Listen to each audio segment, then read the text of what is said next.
Halo guys, selamat datang kembali di channel Bahas Anime. Dalam video part ketiga ini, saya akan membahas keputusan terbaik dan terburuk Hokage ketiga Hiruzen Sarutobi. Untuk lebih jelasnya, simak video ini. Hiruzen Sarutobi atau Hokage ketiga juga dikenal dengan gelar Profesor. Ia adalah orang yang menguasai setiap jutsu yang dikenal di desa Konoha.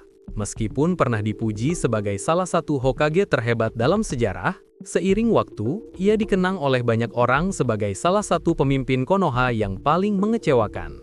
Pada kenyataannya, selama masa jabatan pertamanya sebagai Hokage, Hiruzen menjalankan tugasnya dengan sangat baik. Ia mempertahankan stabilitas politik, ekonomi, dan sosial di Konoha untuk jangka waktu yang lama, terutama selama tahun-tahun pasca perang yang sulit setelah Perang Ninja Besar pertama, serta sepanjang Perang Ninja Besar kedua dan ketiga.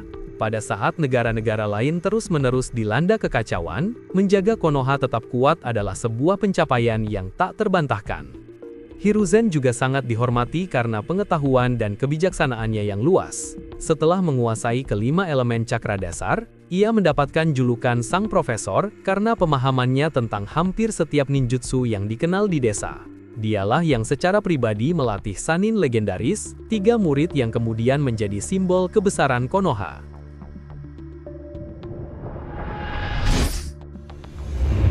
Di luar kekuatannya, Hiruzen adalah pewaris sejati kehendak api, filosofi yang diwariskan dari Hashirama dan Tobirama. Ia meneruskan semangat ini dan menanamkannya pada generasi berikutnya. Sayangnya, kualitas mulia itu sepenuhnya tertutupi selama masa jabatan keduanya sebagai Hokage, ketika serangkaian kesalahan kritis menjaring Konoha ke dalam konsekuensi yang dalam dan abadi. Kesalahan pertama dan paling menentukan dari Hiruzen Sarutobi adalah kelemahannya terhadap Orochimaru, murid kesayangannya. Ketika Hiruzen mengetahui bahwa Orochimaru melakukan eksperimen tidak manusiawi dalam upayanya mencapai keabadian, ia tidak tega mengakhiri kejahatan mantan muridnya itu. Bahkan ketika ia memergoki Orochimaru sedang beraksi di laboratoriumnya sendiri, Hiruzen membeku dan membiarkannya melarikan diri.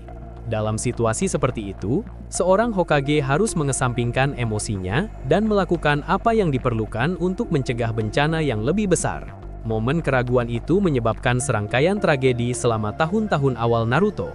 Invasi Orochimaru ke Konoha, pengkhianatan desa pasir tersembunyi, pembelotan Sasuke untuk mencari kekuatan, dan akhirnya kematian Hiruzen sendiri, menandai awal era paling kacau dalam sejarah Konoha sejak Perang Ninja Besar ketiga.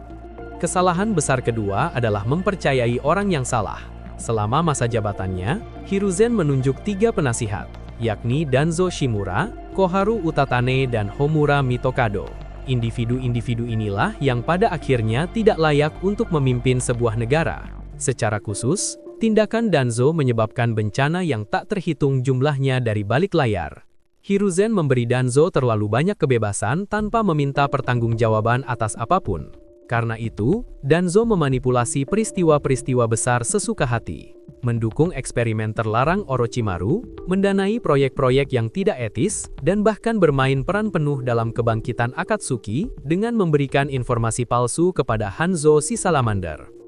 Tidak berhenti sampai di situ, Danzo juga memanfaatkan organisasi rahasianya untuk melakukan tindakan ekstrim, termasuk tindakan yang mengungkapkan kepada seluruh dunia bahwa Naruto adalah Jinchuriki ekor 9, yang menyebabkan ia dikucilkan oleh penduduk desa sejak usia muda.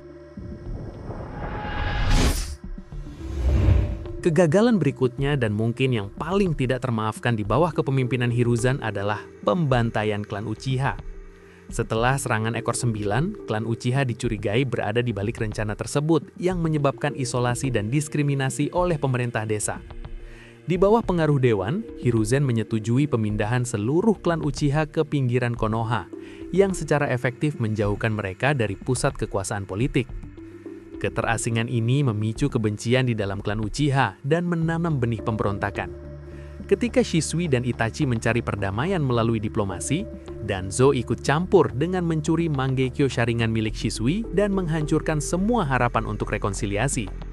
Meskipun Hiruzen mencoba menengahi keraguannya, ia justru membiarkan situasi tersebut menjadi di luar kendali.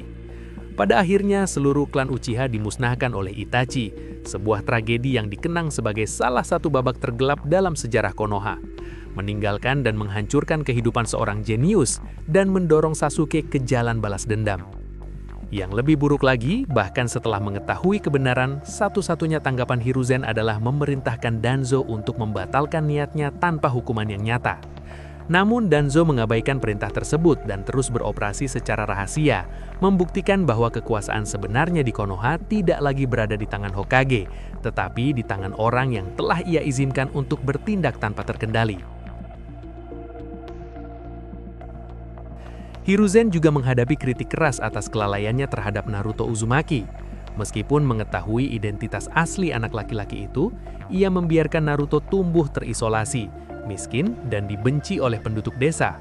Seorang Hokage yang benar-benar mewujudkan semangat api seharusnya melindungi anak yang membawa masa depan Konoha. Namun kakek tua ini malah membiarkannya tumbuh dalam kesepian.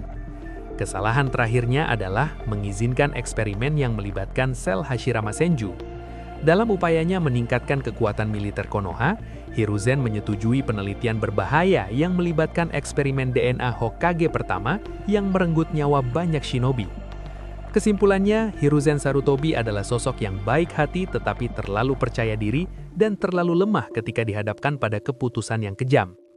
Ia menjaga perdamaian untuk sementara waktu, tetapi harga perdamaian itu sangat mahal, yang meninggalkan bekas luka yang menghantui Konoha selama beberapa generasi mendatang. Itulah sekilas pembahasan tentang keputusan terbaik dan terburuk Hokage ketiga yang telah kita simak bersama.